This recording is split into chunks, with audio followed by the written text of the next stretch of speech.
안녕하세요. 청하수입니다. 오늘은 궁예입니다. 일단 궁예라는 인물은 삶 전체가 논란이죠. 일단 이름부터가 논란이 있어요. 과연 그의 정확한 풀네임은 무엇인가? 삼국사기엔 그의 이름이 이렇게 나와 있습니다. 궁예는 본래 신라 사람으로 성은 김씨다. 이렇게 나와 있어요. 이 삼국사기 표현대로라면 이름이 궁예, 성은 김씨라는 거니까 풀네임은 김궁예가 되겠죠. 미스터 김궁예. 근데 이것도 확실한 게 아닙니다. 여러 이설이 있어요. 궁예의 진짜 풀네임에 대해. 크게 4가지 썰이 있는데요. 이렇게. 일단 삼국사기에는 궁예는 성이 김이다 이러니 김궁예라고 볼 수밖에 없죠. 제일 유력할 수밖에 없는 건데 헌데 고궁예라는 썰도 있습니다. 중국 측 사서인 남당서에 고궁예라고 나와 있기 때문인데요. 근데 이건 진짜 궁예가 고씨여서 그랬다기보단 나중에 궁예가 고구려의 계승자를 자칭하지 않습니까? 내가 고려 왕이다 궁예가 스스로 참칭을 하는데 해서 예전 고구려 왕조가 고씨였으니까 고궁예라고 퉁을 쳐버린 게 아닌가라고 보죠 보통. 그럼 여기서 우린 하나 의문을 가질 수가 있는데요. 조금 다른 얘기지만 고려라는 국호에 대해서인데 다들 아시는 내용이겠지만 이 고려라는 국호에 대해 2가지 오해하기 쉬운 게 좀 있어요. 이거 간단하게만 좀 짚죠. 일단 이름이 왜 고려냐라는 부분인데 국호가 고려는 누가 봐도 고구려를 계승한 이름이잖아요. 근데 일단 이게 의문이죠. 왜 나라 이름을 고구려라고 안 하고 고구려에서 구자를 뺀 고려라고 했지? 왜 중간에 구를 뺐지? 예를 들면 이성계의 조선은 원래 있던 고조선에서 조선을 따온 거잖아요. 당연한 얘기지만 원래 고조선 사람들이 옛 고자 써가지고 우린 옛날 조선 고조선이다 우리는 그때 당시에 그랬을 리가 없죠. 고조선이라는 건 후대에 구분의 편의를 위해 붙인 거고 원래는 그때도 조선이었죠. 그래서 조선 이름을 그대로 갖다 쓴 건데 그렇게 치면 고구려도 나중에 고려가 왜 구자를 중간에 뺐냐 그냥 갖다 쓰면 되지 조선처럼 이런 의문이 들 수밖에 없죠. 혹시 아십니까? 왜 중간에 구를 뺐는지? 대부분 다 아시겠지만 굳이 한번 말씀을 드리면 이 고구려가요 나라 이름이 쭉 고구려가 아니었어요. 그러니까 중간에 고려로 바뀝니다. 정확히는 광개토대왕 아들 장수왕 때부터 그러니까 고구려가 실제 존재할 때도 이름이 처음부터 끝까지 계속 고구려였던 게 아니라 장수왕이 고구려를 고려라는 국호로 바꾼 거죠. 그랬기 때문에 이성계가 옛날 조선 이름을 그대로 조선이라고 따왔듯 고려도 원래 이름 고려를 그냥 가져온 것에 불과했던 거죠. 왕건이 구를 빼고 그런 게 아니었다는 거예요. 우리나라 충주에 있는 중원고구려비 있지 않습니까? 이게 우리가 고구려비라고 부르곤 있는데 실제로는 비에 써져 있는 거 보면 국호를 고려라고 쓰고 있거든요. 고려, 태왕 이렇게. 근데 이 비가 장수왕이 만든 거라고 보통 보잖아요. 그래서 보통 장수왕 때부터 국호가 고려가 되었다 이렇게 많이 보는 건데요. 조선을 그대로 가져왔듯 고려도 고려를 그냥 그대로 가져온 것이다.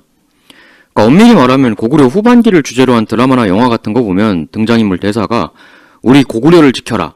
고구려의 영광이여 이런 대사가 나오는데 그건 엄밀히 말하면 틀린 대사죠. 고려라고 했어야죠. 후반기면 당나라 이세민으로부터 우리 고려를 지켜라 이렇게 돼야죠 대사가. 근데 이걸 만드시는 분들이 모르셔서 그랬을 린 당연히 없을 거고 저도 아는 걸. 그것보다는 후대에 또 고려라는 나라가 있으니까 이걸 역사 그대로 적용하면 너무 혼란스럽거든요 보는 사람이. 그래서 저도 이걸 장수왕 이후 고구려를 전부 명칭을 고려로 바꿔야 한다 이런 주장을 하려는 게 전혀 아니에요. 그럼 헷갈려서 되겠습니까? 다만 나중에 왕건의 고려가 왜 고구려가 아니라 고려인지 그 이유는 알고 넘어가자는 거죠. 그리고 또 하나 오해가 좀 있는 게 고려라는 국호를 시작한 게 왕건이다 이런 오해가 일부 있는데 그렇지 않습니다. 처음 고려라는 나라 이름을 이어받기로 시작한 건 왕건이 아니라 궁예였어요. 궁예가 처음 왕이 되면서 자기가 만든 나라 국호를 고려로 확정하고 나는 고려왕이다 이러면서 왕생활을 시작했거든요. 나중에 마진, 태봉 등으로 바꿉니다만 따라서 옛날 나라 이름 고려를 그대로 계승하자 이걸 정한 건 궁예가 최초죠. 나중에 왕건이 자기가 왕 되면서 고려로 나라 이름을 되돌린 것이고요. 그럼 이제 고궁예라는 건 그런 고구려, 고려 계승으로 인한 오해였다 이렇게 보고 다음으로는 그냥 궁예다.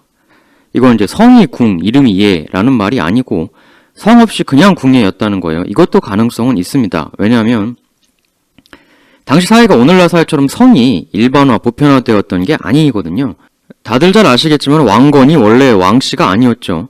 왕씨는 나중에 갖다 붙인 거고 왕건 할아버지도 고려사의 작재건이라고 나오죠. 즉 왕건 집안이 원래 성이 왕씨였던 집안이 아니었다는 거예요. 왜냐면 당시 사회 자체가 성이라는 게 그렇게 보편적인 게 아니었기에 그냥 이름 붙이고 땡 이랬다는 거죠. 그리고 마지막으로 그 궁예가 본명이었다기보다는 어떤 닉네임이 아니었겠느냐 그런 관점도 있습니다.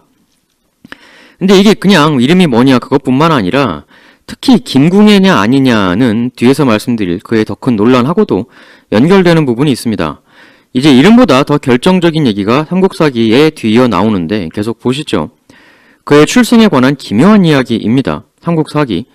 궁예의 아버지는 신라 47대 왕 허난왕이고 어머니는 그의 후궁이었는데 어머니 이름은 전해지지 않는다. 혹은 48대 경문왕의 아들이라고도 한다. 그러니까 궁예가 신라왕의 직접적 아들, 즉 왕자님이란 얘기죠. 대놓고 나와 있는 거예요, 삼국사기에. 그럼 왕자님이 나중에 왜 그런 파란만장한 야인 생활을 시작하게 되었는가? 삼국사기는 이렇게 설명합니다. 궁예는 5월 5일 외가에서 태어났는데 그때 지붕 위에 흰 빛이 긴 무지개처럼 위로 하늘에 닿아 있었다. 이에 일관이 아래였다. 일관이라는 건 기상변화를 통해 기륭을 점치던 사람이었어요. 고대에는 점성술적 성격으로 정치적 조언도 상당히 했던 나름 영향력 있는 위치였는데 고려시대 이후에는 그 위상이 확 떨어지죠. 근데 이 일관이 궁예 탄생에 대해 이렇게 말합니다. 태어난 이 아이, 얘는 지금 범상치가 않습니다. 우선 5월 5일, 즉 5자가 거듭 들어있는 날 태어났고 또 태어나면서부터 이빨이 이미 나 있으며 광선과 불꽃이 몹시 이상합니다. 이 아이는 나라의 장래에 이롭지 못한 아이가 될까 염려되옵니다. 이 아이를 기르지 마시옵소서. 결국 일관이 이렇게 왕에게 보고를 했다는 거예요.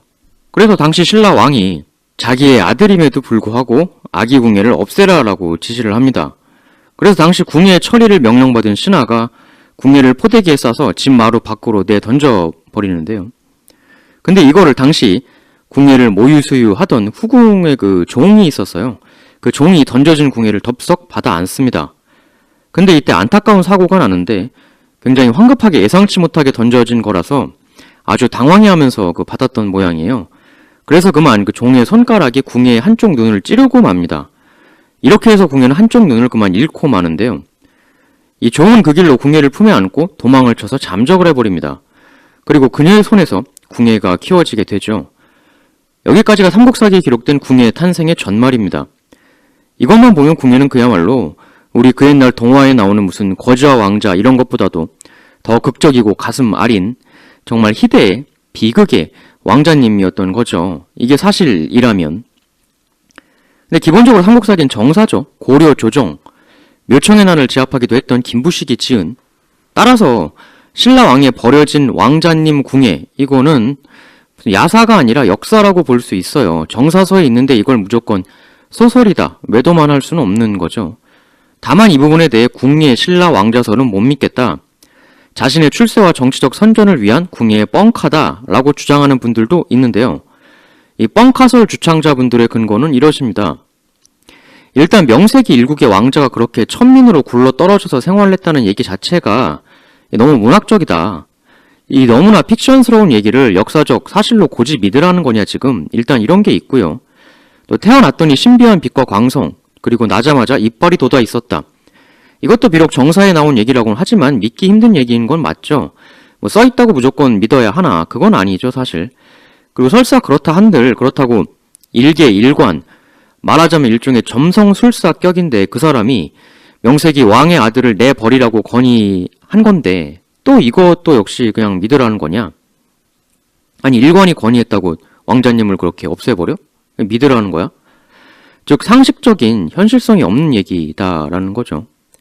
사실 사설하는 게 워낙 예전에 써진 기록이다 보니까 상식적 현실성 이걸 감안해서 취사해서 받아들여야 한다라는 것도 틀린 얘기는 아니에요. 써졌다고 다 믿어야 할 것 같으면 뭐 사람이 알에서 태어났다 이런 것까지 다 믿어야 하냐. 둘째로 이런 식의 그 내 핏줄, 혈통 미화하는 건 고대에 일어난 리더들이 너무 흔히 하는 일이었기 때문에 뭐 하늘의 아들이다, 나는 바다의 해신의 아들이다, 뭐 이런 게 워낙 많으니 궁예도 자신의 스펙을 만들기 위해 이런 굉장히 스테레오타입한 소설을 지어냈을 뿐이다. 왕자님이라기보단 그렇게 보는 게 합리적이고 상식적이다라는 얘기죠. 그럼 다 뻥인가? 라고 생각하는 게 합리적인 건가 그러면? 뭐 이렇게 싶기도 하지만서도 또 이에 대한 역반론도 있습니다. 그렇게 쉽게 궁예 왕장님설을 뻥이라고 단정할 수 없다. 일단 삼국사기라는 게 고려시대 때 만들어진 거 아닙니까? 왕건의 고려라는 건 궁예를 짓밟고 일어난 나라잖아요. 그러니까 고려가 궁예를 좋다고 치켜 세워줄 이유가 하등 없는 거거든요. 근데 고려에서 지은 책으로 궁예가 신라 왕자라고 어떻게 보면 공인해 준 거 아닙니까? 궁예를 제일 나쁜 놈으로 부정해야 할 고려에서조차 삼국 사기로 인정해 줬다는 건 이거는 왕자님 사실이 부인하고 싶어도 부인할 수 없었던 게 아니냐. 즉 인정을 해줄 건 해주자, 무턱대고 부정하지 말고, 이런 식의 반론도 있는데, 근데 이에 대해서는 또 그의 그 역반론도 있습니다. 오히려 궁예를 짓밟고 세운 왕건과 그 후예들이기에 궁예를 더 띄워줄 필요가 있었다라는 거죠. 그럼 이건 왜 그러냐? 일단 만약 궁예가 신라 왕족이나 뭐 귀한 신분이 아닌 한낱 동네 갱스터 출신이었다고 하면 왕건이 한때 궁예 밑으로 귀부에 들어가고 꽤 오랫동안 그 밑에서 부하로 살지 않습니까? 그럼 계조인 왕건 역시도 갱스터의 부하 출신자로 폄하가 되게 된다는 거죠. 그리고 아까도 말씀드렸지만 고려라는 나라 이름을 처음 받아 이어가자고 했던 것도 궁예고, 결국 사실 왕건은 궁예가 만든 나라를 이어받은 사람이거든요. 근데 그 궁예가 만든 나라가 갱스터의 나라였다라고 치부해버리면 결국 고려 역시도 갱스터 궁예가 세운 나라를 이어받은 나라가 되는 거니까 궁예 신분을 올려줘야 하는 건 오히려 후대 고려의 필요성이 더 강했다라는 거죠. 특히 궁예가 신라 왕자라고 하면 고려 입장에선 더 좋은 게, 그렇게 되면 고려가 신라를 뒤엎고 세운 나라다라는 게 그 이미지가 상당히 엷어지는 거거든요. 어쨌건 궁예도 신라 왕이 될 자격이 있는 사람이었으니까 그 궁예가 세운 고려, 태봉 이런 게 신라와 어떻게 보면 그 뿌리가 사실 하나로 되는 거고, 결국 그걸 이어받은 게 이제 왕건이니까 기존 신라라는 나라에 대한 그 반역성 이런 게 고려도 사실 굉장히 좀 엷어지는 거죠. 사실 나라라는 게 기본적으로 신하들에게 역모 일으키지 말고 충성해라 이걸 강조해줘야 하는데, 고려 역시 신라를 뒤엎었다기보단 신라 왕자님 궁예가 세운 나라를 말하자면 이어받은 그런 신라 계승적 성격이 강한 나라다. 뭐 이런 식으로 스토리를 푸는 게 훨씬 좋았을 거라는 거죠. 해서 궁예, 신라 왕자님을 공인해 준 건 후대 고려가 오히려 자기들이 원했던 그런 정치적 목적이었다 라고 보는 썰도 있는 겁니다. 즉 설사 그게 뻥이었어도 고려는 그걸 공인해 줄 필요가 있었다라는 역의 역반론도 존재하는 것이죠. 뭐 이런 부분도 한번 같이 생각을 해보시죠. 그리고 또 명색이 왕자님이 밖으로 쫓겨나서 고아처럼 지내게 되는 게 말이 되냐? 라는 얘기 한번 살펴보시죠. 이것도 당시 신라 말기라면 가능할 수도 있다, 이렇게 반론하기도 하는 거죠.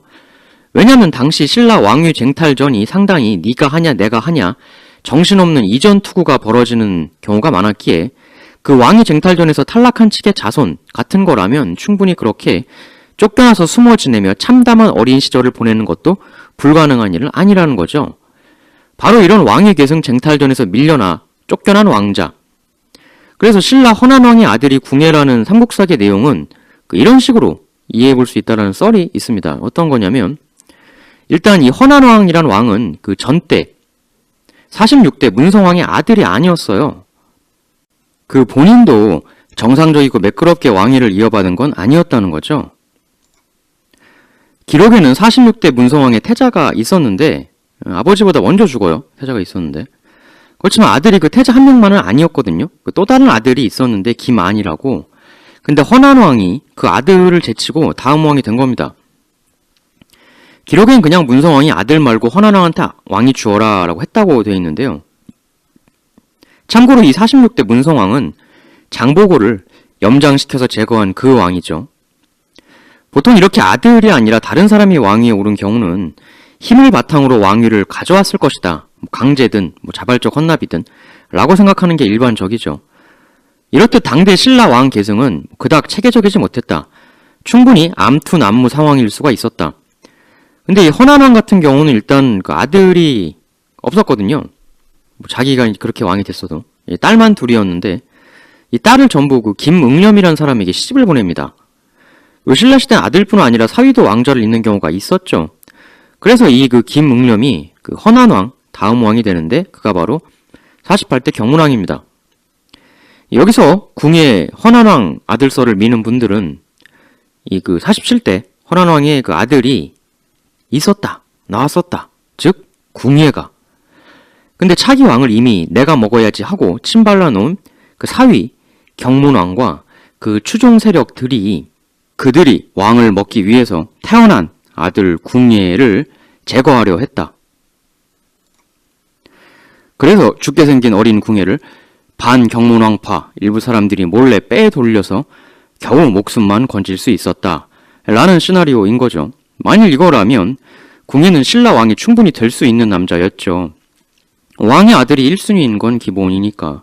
하여 만일 이거라면 궁예가 나중에 신라 왕의 그림에다가 칼을 매다 꽂아 그 칼자국이 아직도 남아있다라고 하는 삼국사기의 기록이 그 정도 분노가 충분히 이해가 되는 거죠.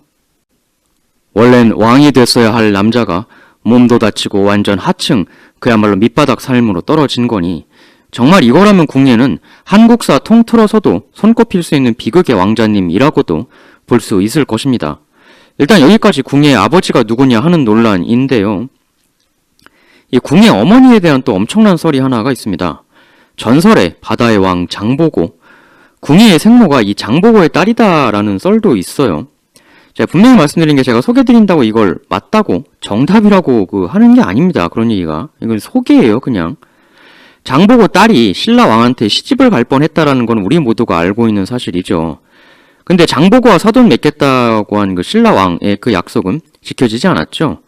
장보고 덕에 왕이 되었으면서도 되고 나니까 약속 못 지켜 이래버린, 그렇게 약속도 안 지켜놓고 장보고가 화내니까 염장을 보내 제거해버린 거 아닙니까? 이 결혼 약속 파기가 신라 왕가와 장보고의 갈등 시발점이었기 때문에 만일 궁예가 장보고의 외손자다라고 하려면 신라 왕의 아들이기는 어렵죠. 다만 그 경우 궁예가 가졌던 신라 왕가에 대한 처절한 분노, 복수심 이런 거는 충분히 이해가 설명이 되죠. 만일 이게 사실이라면 신라에 대한 정말 드라마틱한 리벤지 스토리가 아닐 수 없는데요. 그럼 궁예의 처절한 반신라 감정이라는 것 말고 또 어떤 이걸 뒷받침하는 장보고의 외손자라는 근거가 또 있는가? 일단 궁예란 이름인데 장보고 이름이 원래 궁복 혹은 궁파 이렇게 알려져 있지 않습니까? 성이 궁씨는 아니겠지만 뭔가 궁자 돌림으로 유사성이 있다는 거죠. 궁예, 궁복, 궁파. 근데 이걸 근거라고 볼 수 있을지 없을지는 모르겠어요. 근데 그런 식이면 이름에 궁자 들어가면 다 자손이냐? 어떻게 실체적 근거가 될 수가 있느냐? 이런 반박도 충분히 있을 수 있죠. 그럼 궁예가 장보고의 외손자라는 것과 신라 왕의 아들이라는 이 두 가지 명제, 혹시 동시에 충족될 수 있는 길은 없는 것이냐? 한번 살펴보겠습니다. 일단 신라 왕이 장보고 딸과 결혼하겠다고 약조한 그 내역을 간단하게 좀 살펴보면 그 약속을 한 사람이 김우징, 즉 후일의 신무왕이라고 삼국유사에 나오죠. 다들 아시겠지만 이 김우징이 장보고의 도움으로 왕이 된 거 아닙니까? 이 김우징 이전 왕이 민해왕 김명인데 이 민해왕을 김우징, 장보고, 김량 이런 사람들이 힘을 합쳐서 몰아내고 왕위에 등극한 거죠. 당시 신라왕 이어지는 게 얼마나 혼돈스러웠나. 원래는 흥덕왕이라고 있었습니다. 이 42대 왕인데 이 흥덕왕이 후사 없이 세상을 뜨자 김균정 그리고 김재룡 두 사람이 왕자를 놓고 건곤일척에 승부를 벌이죠. 이 김균정 쪽 라인이 아들 김우징, 김량 이런 사람들, 그리고 이 김재룡 쪽에 섰던 인물이 김명, 이홍 이런 인물들이죠. 이 김균정과 김재룡은 숙부와 조카 사이였습니다. 이 승부에서 결국 김재룡이 이겨요. 그래서 김균정은 김재룡의 병사에게 참살을 당합니다. 이렇게 되자 패자의 아들인 김우징은 도주, 청해진의 장보고에게 가서 의탁하죠. 그리고 승자인 김재룡은 당당히 왕위에 오르는데 그가 바로 제43대 희강왕입니다. 그럼 장보고는 왜 후일 엄청난 정치적 후환이 될 수 있는 김우징을 받아들였는가? 여기에 대해서는 아마도 처음 장보고가 당에서 건너온 후 청해진을 세울 때 김우징이 시중배설에 있었거든요. 시중이라고 하면 재상이라고 보면 되는데요. 따라서 신라 조정 차원에서 청해진의 건립과 장보고를 서포트하는데 이 김우징이 상당히 역할을 했던 게 아니냐. 최소한 둘이 상당히 친분이 있었다. 김우징의 도움이 있었다. 그러니까 김우징이 청해진으로 도주했고 또 장보고가 그걸 받아준 것이다. 이렇게 많이 보죠. 근데 김균정을 물리치고 왕위에 오른 희강왕이 치세를 얼마 못 이어요. 자신의 일파였던, 그래서 정쟁에서 승리 후 최고 자리였던 상대 등에 앉혀졌던 김명이 불과 1년여 만에 자기가 반란을 일으켜서 결국 거기에 패배, 스스로 자진자결하고 맙니다. 상대 등으로 말하면 귀족 세력을 대표하는 최고 자리라고 보시면 될 것 같아요. 그러니까 오늘날로 치면 상대 등은 국회의장, 시중은 국무총리 이 정도.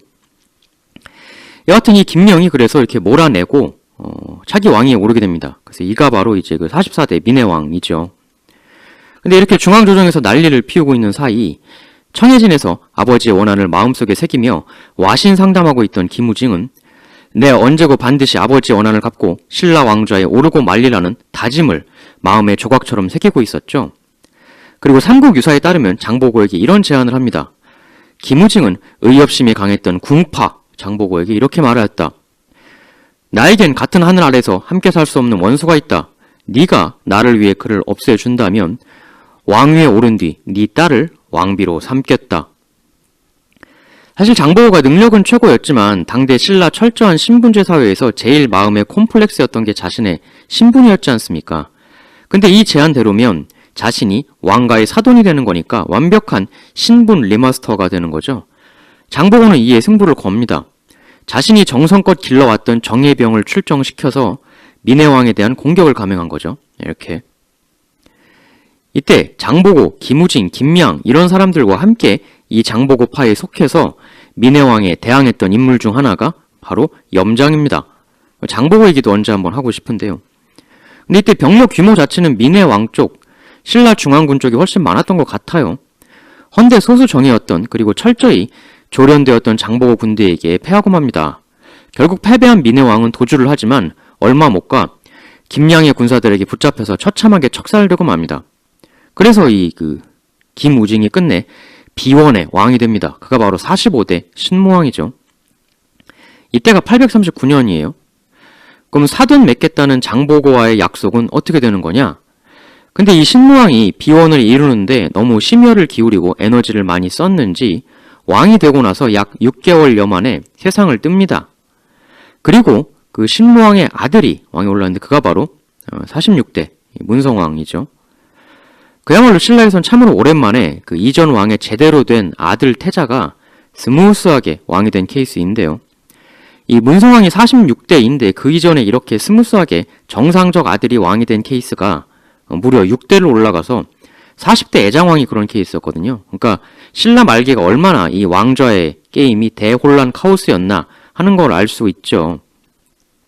근데 삼국사기에 보면 이 문성왕에 대해 장보고에 대한 내용이 상당히 그 앞부분에 떡하게 나오거든요. 앞부분에 이런 말을 해요. 청해진 대사 궁복 장보고가 일찍이 병사를 거느리고 아버지 신무왕을 도와 선왕의 큰 적을 없앴으니 그 공로를 어찌 잊을 수 있겠는가? 이리 말하곤 곧바로 궁복을 진해 장군으로 삼고 관복을 하사하였다. 장보고 덕에 복수를 이룬 그야말로 장보고에게 너무나도 고마워해야 할 그 김우징 신무왕이 너무 빨리 세상을 떴잖아요. 장보고 입장에서 상당히 안타까운 일인데 일단 그 아들도 장보고의 고마움 잊지 않겠다라고 즉위와 동시에 이렇게 표명을 하긴 한 거죠. 헌데 이런 거 말고 진짜 핵심적인 거 사돈 맺기 이걸 제깍 들어줘야 하는데 안 들어줘요. 그리고 계속 시간을 끕니다. 그러다가 삼국사기에 따르면 등극 7년이 지나서야 장보고의 딸을 내 두 번째 왕비로 삼겠다고 선언을 하죠. 아마 이 7년 동안 무언가 상당한 알력 내지는 어떤 일이 있었던 것 같아요. 왜냐하면 이 사람의 약속을 7년 동안 안 지키면 기다리는 사람이 그냥 저냥 마냥 7년 가만히 기다리지는 않지 않습니까? 그렇잖아요. 우리도 100만 원만 빌려줘도 7년이 아니라 7개월만 안 갚아도 짜증나고 조바심 나는 게 사람 심리인데 여하튼 장보고가 독촉을 했건 어쨌건 결국 7년 만에 이런 선언을 하는데요. 결혼하겠다는 선언을. 근데 여기에 주변 기득권 귀족 세력들이 격렬하게 반발을 하죠. 삼국사기 보면 이렇게 나옵니다. 신하들이 부부의 돈은 사람의 큰 윤리입니다. 은나라는 신씨로 번창했으며 주나라는 포사로 망했고 진나라는 여의로 혼란해졌습니다. 즉 나라의 존망이 이 혼사라는 것에 달려 있으니 어찌 신중하지 않을 수 있겠습니까? 헌데 궁복, 장보고는 섬사람입니다. 어찌 그런 자의 딸을 왕실에 배필로 할 수 있겠습니까? 근데 삼국사기에 따르면 이 신하들의 반발에 그 아들 문성왕이 한마디 반론도 하지 않고 그냥 임금이 그 말에 따랐다라고 나와 있어요. 이게 정말 이렇게 손바닥 뒤집듯 약속을 뒤엎었는지 어땠는지. 여튼저튼 문성왕 본인도 신라 최고 로열 클래스 가문이었고 그러다 보니 신분도 안 되는 장보고 저 자식이 아버지 좀 도왔다고 결혼까지 해서 내 인생을 얽어매려고 하네? 가짠쿤. 뭐 이런 마인드를 가졌을 수도 있죠. 무엇보다 오랜 세월 직접적인 다양한 인연을 맺어왔을 걸로 보이는 아빠 신무왕에 비해 장보고에 대한 애착심이 엷을 수밖에 없었겠죠. 이 장보고의 1차적 부류는 직접적 수혜자인 그 신무왕, 이 재위기간이 너무 짧았다는 거. 결국 아들 문성왕의 약속 파기가 있은 지 채 1년도 되지 않아 장보고는 들고 일어납니다. 이미 장보고는 신라 중앙조정군을 자신의 힘으로 무찌른 기억이 있기 때문에 나라면 이길 수 있다 이렇게 생각을 했었겠죠. 근데 여기서 바로 문제의 인물 염장이 본격적으로 사서에 등장하죠. 이 염장은 일전 신무왕 옹립할 때 장보고랑 같이 이쪽하고 싸웠던 인물이기도 한데요. 그는 장보고의 괴력을 알고 있는, 그래서 근심 걱정에 빠져있던 문성왕을 직접 찾아가 이렇게 말합니다. 무주사람 염장은 이전부터 힘이 몹시 세다는 소문이 있었다. 그가 문성왕에게 찾아가 이렇게 말하였다. 조정에서 저의 요청을 들어주신다면 저는 한 명의 졸개도 없이 그저 빈 주먹만 가지고 가서 궁복, 장보고의 목을 베어오겠습니다. 라 말하니 문성왕이 이에 따랐다. 문성왕 입장에선 손해볼 거 없죠. 이에 염장은 자기가 신라 조정을 배반하고 장보고에게 투신하겠다고 거짓 항복을 해갑니다. 염장이 힘이 세다 이렇게 사서에 적혀 있으니 장수로서 상당히 가치 있는 인물이었던 것 같아요. 이 장수로서 인재였기 때문에 전력에 도움이 된다 판단한 장보고는 어쨌든 양적으로 더 큰 세력인 신라 기득권 조정하고 건곤일척 대승부를 벌려야 하니까 넘어오는 인재는 땡큐 하고 받아들일 수밖에 없었겠죠. 삼국사기에 따르면 장보고는 원래 힘센 장수를 좋아했기 때문에 의심 없이 염장을 귀한 손님으로 대접했다 라고 나와 있어요. 이 기분이 좋아진 장보고는 염장 환영 축하 파티를 벌립니다. 하여 본인 자신도 그 강력한 무력을 가졌던 장보고이지만 이 술에 너무 취해서 인사불성이 되는데 이때 염장이 장보고의 칼을 쓱 빼서 취해 있는 그의 목을 내리치죠. 근데 여기서 제일 이해가 안 되는 부분은 염장이 이렇게 장보고를 해친 후에 청해진 내에 장보고의 부하 신복들이 있었을 거 아니에요. 근데 삼국사기, 삼국유사 봐도 공히 염장의 포스에 눌려 장보고 부하들이 벌벌 떨고 두려워하며 염장에게 딸 뿐이었다라는 식으로 기술이 돼 있어요. 이게 조금 이해가 안 되죠. 자기가 모시던 대장이 갑자기 이렇게 황당하게 제거를 당했는데 거기에 대해서 뭔가 이 염장이를 어떻게 할 생각 안 하고 그냥 엎드려서 조아리기만 했다.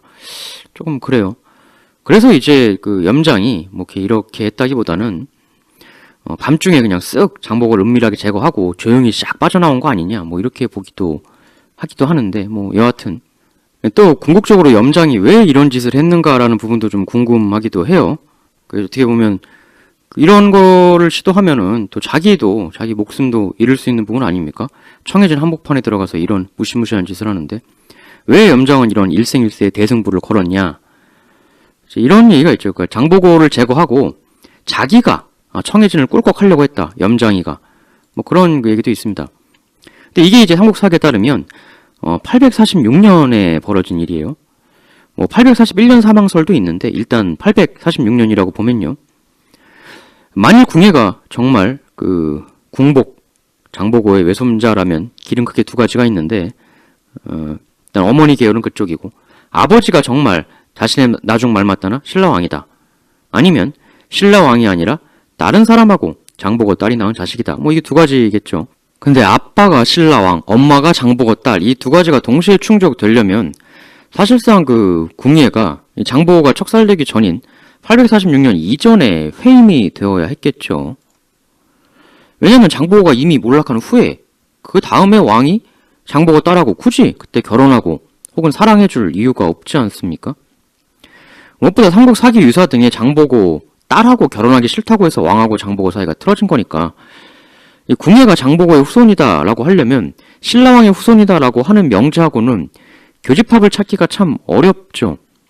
실제로 궁예가 신라왕의 아들이라는 가장 강력한 증거인 삼국사기에 보면 장보고를 척살한 46대 문성왕이 아니라 47대 헌안왕 혹은 48대 경문왕이라고 되어 있으니까요. 이 왕이 아니라는 거예요. 이미 장보고가 제거된 후에 왕이 된 사람들이 뭐 하려고 장보고 딸하고 혼인이나 그런 걸 하겠습니까? 다만 이런 가정을 한번 해볼 수가 있겠죠. 문성왕이 왕위에 오르고 7년이나 가만히 있다가 그제야 장보고 딸과의 혼인 문제를 정치적으로 거론하지 않습니까? 근데 상식적으로 그 강력한 성정과 결단력을 갖춘 장보고가 7년 동안 아무 약속 지키는 행위 없이, 보증 행위 없이 가만히 있는데 그냥 마냥 가만히 있었겠느냐? 뭔가 그 사돈을 맺겠다는 약속에 준하는 무언가가 있었으니까 7년간 가만히 있었겠지. 즉, 그 기간 동안 장보고 딸을 이 문성왕이 뭐 첩이라든가 하여튼 그런 사실상의 사실혼 관계 같은 걸로 받아들여서 같이 데리고 지내다가 정식으로 왕비로 올리려고 했던 거를 그 7년째 했던 게 아니냐. 뭐 이렇게 볼 수도 있다는 거죠. 그러니까 궁예, 장보고 외손 설과 신라 왕자님 설을 동시에 충족시키려고 하시는 분들은 이건데, 그럼 여기서 이제 또 중요해지는 게 이제 궁예 출생 연도죠. 궁예가 몇 년도에 태어났냐? 사실 이건 이때 무슨 동사무소 주민등록이 있었던 것도 아니고 추정을 할 수밖에 없는데요. 근데 우리가 하나 상당히 궁예의 출생년을 강력하게 추정해 볼 수 있는 얘기가 있습니다. 이 고려사에 나오는 얘기거든요. 이런 얘기가 나와요. 918년 3월, 그러니까 아직 궁예가 태봉 왕자리에 있을 때 얘기죠. 왕건이 그 부하로 있고, 그때에 당나라 상인 왕창근이라는 사람이 있었어요. 근데 이 사람이 어느 날 우연히 길거리에서 어떤 사람을 만납니다. 그 사람은 아주 훤칠한 용모에 수염과 머리칼이 희고 머리엔 낡은 관을 썼는데 묘한 건 그 사람의 오른손의 크기가 일자쯤 되는 낡은 거울 하나를 들고 있었다는 겁니다. 근데 이 사람이 밑도 끝도 없이 왕창근한테 이 거울 사겠냐고 물어봅니다. 이 뜬금없는 제안에 왕창근은 쌀 2마를 주고 그걸 구입을 해요. 뭔가 이거 예산 물건이 아니다라는 걸 느꼈던 모양입니다. 근데 놀랍게도 왕창근이 쌀을 주고 거울을 사는 순간 거울 주인은 그 쌀을 가지고 걸어간 후 만난 거지 아이들에게 쌀을 나누어 준 후 연기처럼 사라졌다. 믿기 힘든 얘기지만 고려사에 있는 얘기예요. 그럼 이 신비한 거울의 정체는 대체 뭐냐? 왕창근이 그 거울을 담벼락에 걸자 비스듬히 비치는 햇빛에 겨우 읽을 수 있는 정도의 작은 글자가 희미하게 나타났다. 그 내용은 다음과 같았다. 세계의 물 가운데 있는 사유 아래로 옥황상제의 아들 진마가 내려왔다. 이게 돼 있어요. 이게 뭐냐면 이 사유란 한자를 보면 이게 이제 신라 할 때 그 라자 있지 않습니까? 나자. 요거를 일컫는 거거든요. 이 두 개를 글자를 분할한 거잖아요. 잘 보시면. 그쵸? 그러니까 신라로 옥황상제의 아들이 내려왔다 라는 거고, 진마라는 건 이제 진한 만 이렇게 보면 되는 거고요. 그 다음 글자는 이렇게 나와요. 먼저 개를 잡고 그 뒤에 압을 칠 것이니 이것은 운수가 차서 삼갑을 하나로 통일하는 것을 일컫는 것이다. 요건 우리가 좀 알겠죠. 그 개는 계림. 신라의 옛 이름 중 하나가 계림이었잖아요. 그러니까 먼저 신라를 잡고, 예전에 석탈의 영상 할 때 말씀드렸죠. 그 계림이라는 거는 신라를 잡고 압록강을 쳐서 삼갑, 신라를 통해서 삼한을 통일한다. 이런 뜻이에요. 여기까지는 뭐 무난한 내용입니다. 근데 이제 이 다음부터 또 이제 그 엄청난 예언이 등장을 하는데요. 이렇게 나와요. 어둠 속에서 하늘에 올라 밝음 속에서 땅을 다스릴 것이니 2마리 용이 나타나서 하나는 청록 속에 몸을 감추고 다른 하나는 흑금 동쪽에 형체를 드러내리라. 여기서 말하는 2마리 용이라는 건 바로 궁예와 왕건이죠. 이 용 하나는 청목에 몸을 감추고, 이 청목이라는 건 말 그대로 푸른 나무라는 거 아닙니까? 그러니까 푸른 나무, 즉 소나무, 송, 즉 송악, 개성을 얘기하는 거죠. 용 하나는 개성에, 송악에 몸을 감춘다. 즉 송악 출신 왕건. 흑금이라는 건 이제 철을 얘기하는 거죠. 철이면 어딥니까? 철원, 궁예가 도읍을 정했다. 그래서 이 거울의 문구는 왕건과 궁예가 얼마 안 있어 건곤일척의 대승부를 벌이게 된다는 걸 암시하고 있는 거죠. 그럼 이제 이 둘의 승부 결과에 대해서 예언이 나올 차례죠. 뭐라고 나오느냐? 지혜로운 자는 보고 어리석은 자는 보지 못하나니. 이 가운데 한 마리 용은 아들이 서너 명인데 대를 번갈아 육갑자를 서로 잇게 되리라.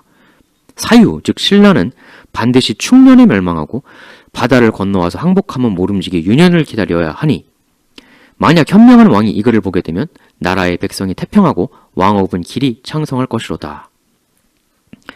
여기서 핵심이 되는 게 이제 그 충년과 유년이라는 시기를 특정한 예언이에요. 사실 이 예언서의 두 주인공이 궁예랑 왕건 아닙니까? 그리고 충년과 유년 두 개의 연도가 나왔단 말이죠. 근데 여기서 왜 궁예의 출생 연도를 유추해 볼 수 있냐면 왕건이 877년생이거든요. 근데 이때가 유년이에요. 정유년. 이 유년이 왕건의 생년이니까 또 언급되는 충년은 그럼 궁예의 생년 아니겠는가. 이런 추측이 가능한 거죠. 이렇게 되면 크게 세 가지 후보군이 나옵니다. 궁예 출생년 후보군 3개. 845년, 857년, 869년. 이 셋 다 충년이죠. 보통 많이 보는 건 869년으로 많이 봅니다. 일단 견훤이 867년생이거든요. 그래서 이 두 군벌 라이벌이 대략 비슷하게 태어나지 않았겠느냐. 이 출생연도가 왜 중요하냐면 궁예의 아버지가 누구냐 하는 부분하고 직결되는 문제거든요. 만약 869년생이라고 하면 그리고 궁예가 신라왕의 아들이라고 하는 삼국 사이가 맞다면 869년 당시 신라왕이 누구냐 이게 답이 되겠죠. 근데 그때 왕은 경문왕이에요. 삼국사기에 두 명의 아버지 후보 중 하나로 언급됐던 경문왕. 제위기간이 이렇거든요. 61년에서 75년. 이렇게 되면 궁예는 경문왕의 아들이다. 이게 답이 나오는 거죠. 그의 서자다. 실제로 경문왕의 첫 번째 부인은 3명의 자식을 낳았어요. 이남 1녀. 근데 궁예 869년 경문왕 서자설이 상당히 폭넓게 지지를 받고 있는 것이 굉장히 공교롭게도 이 경문왕이 첫째 왕비 사이에서 낳은 적자 정녀 3남매가 나중에 사이좋게 셋이서 모조리 왕이 됩니다. 순차적으로. 이거는 같은 동복남매 3명이 일종의 강력한 카르텔을 형성한 것이다. 정치적으로. 이렇게 충분히 추정해볼 수 있는 대목이죠. 이 동복 파워가 강했다. 이 셋은 나름 강하게 뭉쳤으며 그 카르텔을 통해 자신의 어머니가 아닌 이복 형제들을 철저히 배격했을 것이다. 이들 3남매가. 혹은 어머니도 김씨였으니까 어머니 쪽 가문과 크로스가 아주 강력하게 형성이 돼가지고 3남매가 다 해먹었다. 그래서 후궁, 두 번째 이후 부인이었던 궁예 어머니와 그 아들 궁예를 축출한 거다. 그 카르텔이. 이런 시나리오도 한번 생각해 볼 수가 있겠죠. 해서 만일 궁예가 정말 왕자님이라면 경문왕의 서자다라는 게 가장 보는 사람들 숫자가 많습니다. 그러니까 신라 왕자가 맞다라고 치면 실제로 드라마 같은 거 봐도 대부분 이설을 선택을 많이 해요. 특히 신라 하대의 그 왕좌의 이어짐이 얼마나 아수라장이었습니까? 근데 경문왕의 그 동복, 적자녀, 3남매, 헌강왕, 정강왕, 진성여왕 이 셋이 굉장히 스무스하게 그 릴레이를 했거든요. 같은 어머니 중심으로 한 이 카르텔 파워가 엄청나게 막강했다. 카르텔이 막강했다는 얘기는 그만큼 경쟁자가 될 만한 세력들을 힘으로 눌렀다. 미리 싹을 잘랐다. 이런 것까지도 생각해 볼 수 있는 대목이거든요. 다만 이 썰의 한 가지 약점이랄까 조금 부족해 보이는 부분은 그 궁예의 신라왕 얼굴 그림에 칼을 박아 넣었다는 그 처절한 원한 그게 잘 설명이 안 되거든요. 그러니까 경문왕에서 이렇게 그 쭉 이어지는 이 왕의 흐름이 뭐 카르텔이건 뭐건 간에 이게 뭐 비정상적인 건 아니거든요. 오히려 신라 하대가 하도 비정상적인 계승이 많아서 정상적인 게 오히려 희한해 보이는 그렇게 보이는 부분이 있어서 그렇지. 일단 경문왕 다음에 헌강왕 이거 적장자 아닙니까? 적장자. 어떻게 보면은 여기가 왕이 되는 게 당연한 거죠.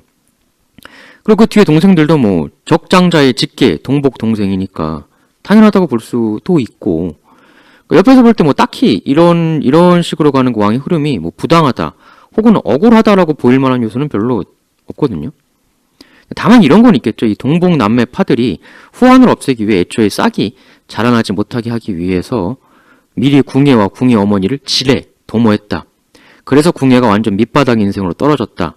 원래는 귀족 정도는 최소한 해가지고 잘 먹고 잘 살아야 하는데 뭐 그런 원한은 있을 수 있겠죠. 그러니까 이런 케이스라면 이건 이제 그 왕이 못된 억울함이라기보단 밑바닥 나락으로 떨어져 어릴 때 대고생하게 된 그 분노 뭐 이렇게 이해를 해야 될 겁니다. 그럼 그건 그렇게 이해를 하고 근데 또 하나 조금 애매한 부분이 뭐냐면 궁예가 세상을 떠나게 되는 게 이제 918년에 이제 축출이 되면서 떠나는 거거든요. 즉 아까 거울이 발견된 그해 이제 축출이 되는 건데 근데 869년생이라고 하면 이 표를 보면 아시겠지만 축출 사망 시 나이가 불과 그 49세밖에 안 되거든요. 869년에 태어나서 918년에 축출되는 거니까 사실상 전성기는 49세보다 훨씬 이른 시점이었을 테니까 전반적으로 그 나이가 너무 젊은 거 아닌가 하는 부분이 있어요. 궁예가 엄청난 영토와 세력을 장악하고 스스로 왕위에 오른 게 901년이거든요. 이거라면 불과 만 32세에 천하의 태반을 장악하고 왕이 됐다는 건데 물론 불가능한 건 아닙니다. 아니지만 약간 조금 걸리죠. 이 반면에 857년생이라고 하면 나이의 적절성 차원에선 조금 더 맞아 보이긴 해요. 857년생이면 왕이 됐을 때가 이제 44세, 축출될 때가 61세. 그때 지위별로 훨씬 어울리는 나이긴 하죠. 근데 그럼 857년생이라고 하면 아버지가 누구냐가 또 전혀 달라지죠. 특히 857년이 굉장히 묘한 해거든요.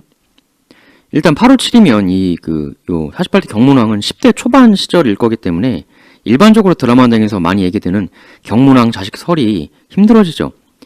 요 경문왕이 843년생 혹은 46년생이니까 857년이면 한 14살 혹은 11살 때거든요. 이 왕이. 물론 뭐 그때도 낳는 게 불가능한 건 아닌데 조금 이제 멀어지고 특히 그 왕이었을 때 본 자식이다라고 설명이 되어 있는 삼국사의 기록하고는 더 안 맞는 거죠. 857년은 왕이 아니었으니까 경문왕이. 근데 이 857년은 진짜 묘하게도 이 해가 그 왕위가 바뀌는 해였습니다. 아까 말씀드렸던 그 아버지의 은인 장보고를 제거했던 그 아들 문성왕. 이 문성왕이 죽고 그 다음 왕인 헌안왕이 들어서는 게 바로 857년 정축년입니다. 근데 이 문성왕과 차기 헌안왕의 관계가 이 두 왕이 아버지와 아들 사이가 아니었어요.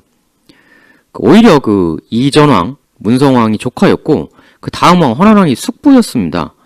물론 이런 식으로 아들이 아닌 다른 친척이 다음 왕위를 가져간 건 신라하대는 오히려 이게 더 흔한 일이라 이것 자체를 희한하다고 볼 수는 없을 수도 있지만 다만 그런 비정상적인 흐름의 왕위 릴레이에는 어떠한 사연이 최소한 하나 이상은 있을 수밖에 없죠. 근데 이 문성왕에서 헌안왕 넘어갈 때는 특히 아주 예사롭지 않은 사연이 있었습니다.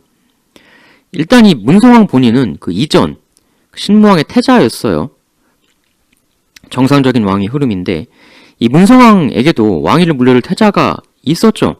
근데 아빠 문성왕보다 5년 먼저 세상을 뜹니다. 일단 이 태자의 이름은 전해지지 않고 있습니다. 근데 이 태자 말고도 아들이 더 있었거든요. 김안이라는 인물인데 일반적으로는 그러면 이 아들 김안에게 왕위가 넘어갔어야 할 것 같은데 그러질 않고 문성왕 본인이 유언으로 숙부에게 왕위를 넘겨주겠다고 해서 헌안왕이 왕이 됩니다. 근데 이거 뭐 좋아서 했겠습니까? 당연히 아들을 태자로 한번 삼았던 사람인데 웬만하면 아들한테 넘겨주고 싶었겠죠. 굳이 숙부한테 넘긴 가능성은 두 가지인데 숙부 쪽에 힘이 세서 압박을 받아서 그렇게 할 수밖에 없었다. 그건 아닐 수도 있다는 설도 있어요. 왜냐하면 이전에 태자를 한번 책봉했었으니까 태자를 책봉했다는 건 내 아들한테 왕위 넘겨줄 거야 이런 정치적 선언이니 그게 아니고 이 김안이라는 그 또 다른 아들, 이 아들이 뭔가 좀 왕위를 넘겨주기엔 어떤 문제가 있었다라는 뭐 그런 그 두 번째 이유도 있을 수 있죠. 그럼 만일 숙부의 압박이 제1원인이 아니라 그 김안의 문제점, 그게 이제 제1의 원인이었다면 김안 이외에 다른 아들이 생겼다.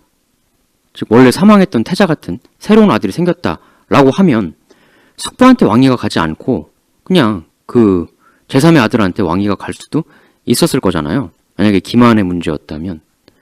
근데 갑자기 만일 857년에 아들이 뜬금없이 태어났단 말이죠. 서자지만. 그럼 사실상 차기 왕을 숙부인 내가 헌안왕이 이미 먹기로 다 세팅이 돼 있는 건데 갑자기 857년 정축년에 새 아들이 태어났다. 이렇게 되면 이제 그 헌안왕 일파 쪽에서는 아니 이거 다 된 밥에 콧밥 들일 일 있나? 그렇게 생각을 할 수가 있고 그래서 갑자기 태어난 새로운 태자 후보 걔 빨리 은밀히 제거해라. 이렇게 했을 시나리오도 나올 수 있죠. 뭐 857년 뭐 이런 거고. 그럼 마지막으로 845년생 이거는 이제 가장 이제 궁의 나이가 많다고 치면 이제 845년 정도가 한계겠죠. 근데 이것도 불가능한 나이는 아닙니다. 이렇게 되면 이제 궁예가 축출당할 때 이제 73세, 왕이 될 때가 56세. 약간 많다고 느껴지는 정도죠. 근데 뭐 가능은 한 나이고. 만약 이제 845년생이다 그러면은 아버지와 관련돼서는 이런 시나리오까지도 가능해요. 그 원래 태자로 책봉되었다가 이 문성왕의 죽은, 그러나 역사에 그 이름이 전혀 남아있지 않은 그 의문의 문성왕의 첫 번째 태자 아들, 즉 원래 왕이 되었어야 할 인물, 그 인물이 혹시 궁예가 아니냐. 삼국사기에 보면 이 익명의 태자는 847년에 태자로 책봉이 되었다고 해요. 그리고 852년에 세상을 떴다. 이름 없이 이렇게만 나옵니다. 그럼 이제 만약에 궁예가 이 그 익명의 태자라면 뭐 845년 태어났으니까 7살에 세상을 떴다라는 식으로 역사에 기록이 되어 있는 건데, 궁예라면 그때 이제 세상을 뜬 게 아니라 그럼 쫓겨난 거겠죠. 다만 삼국사기 내용대로 하면 실제로 제거를 하려고 한 쪽은 궁예가 죽었다고 생각을 하고 있었기 때문에 뭐 역사에는 그렇게 기록될 수 있죠. 왜냐하면은 유모가 그 몰래 빼돌리는 거 아닙니까? 그러니까 공식적으로는 사망 처리가 된 거기 때문에 역사에는 7살 때 세상을 떴다, 이렇게 된 거라는 거죠.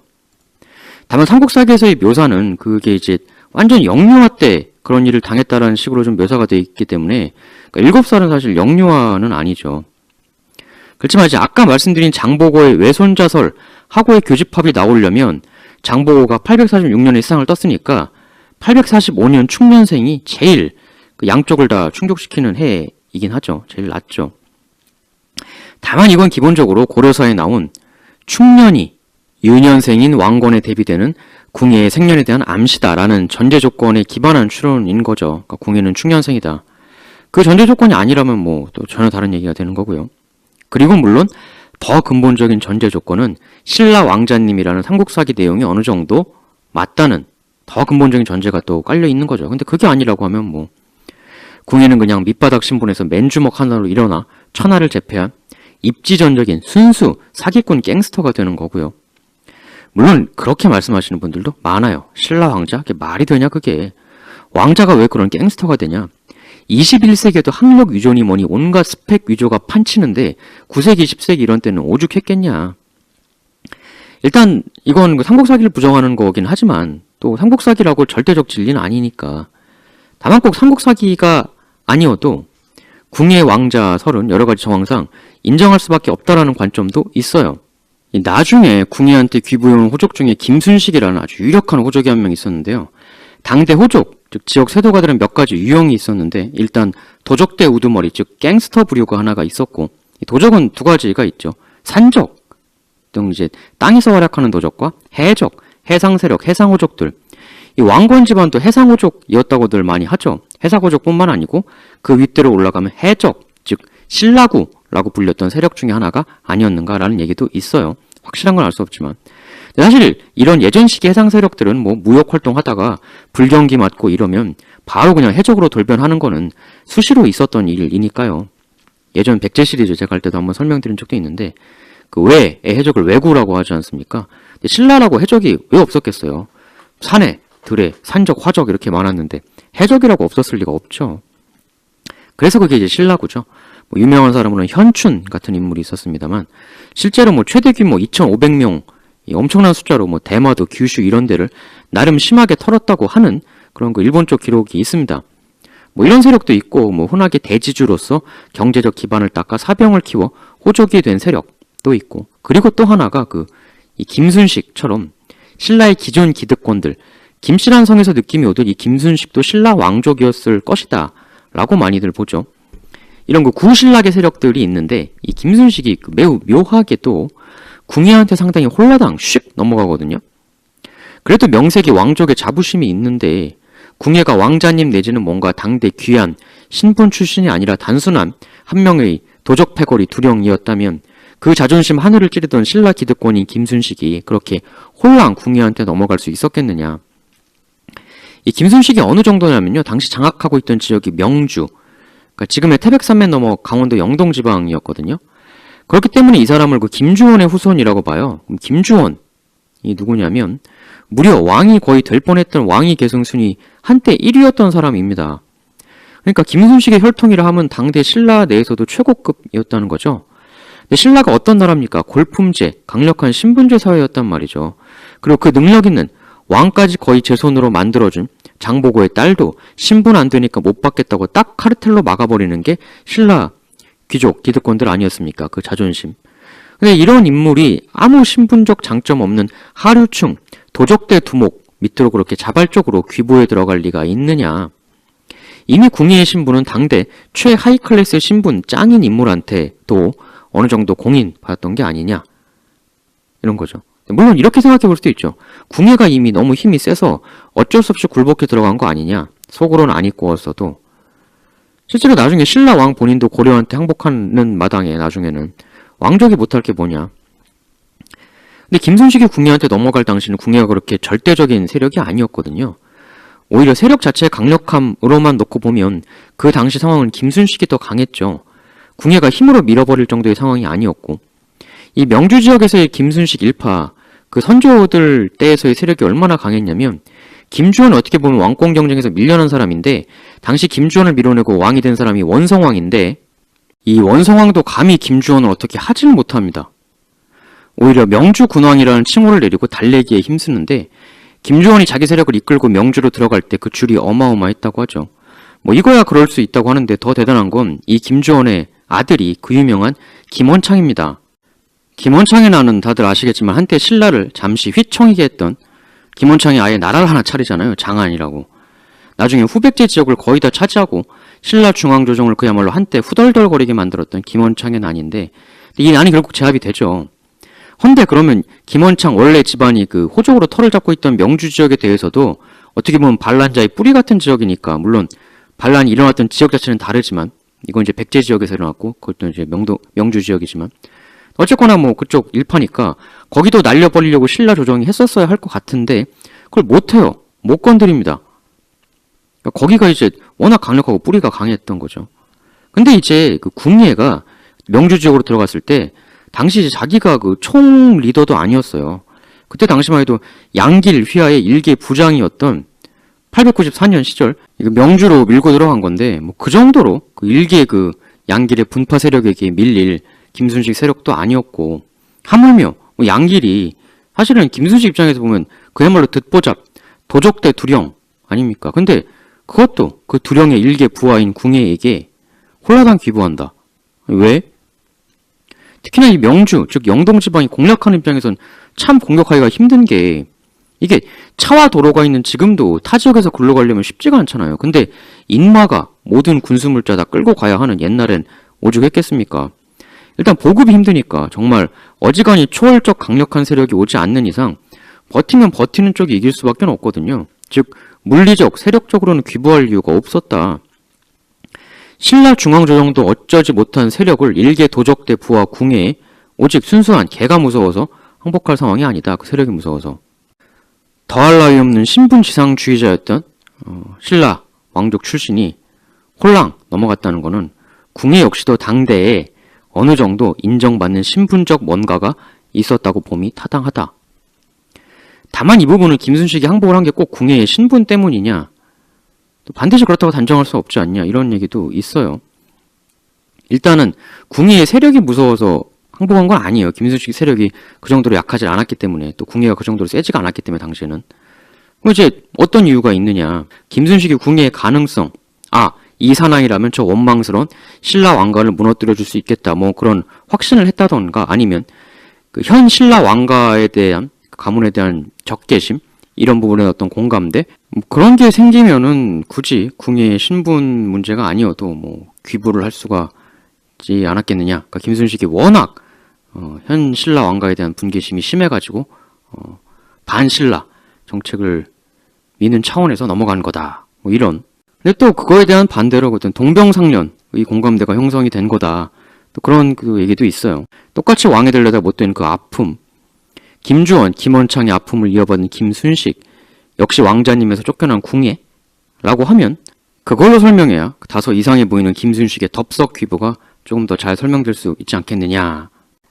아니면 최소한 궁예 왕자님 썰이 그 자신의 뻥카라고 할지라도 혹시 김순식만은 그걸 진심으로 믿었던 게 아니냐, 홀랑 넘어갔던 게 아니냐.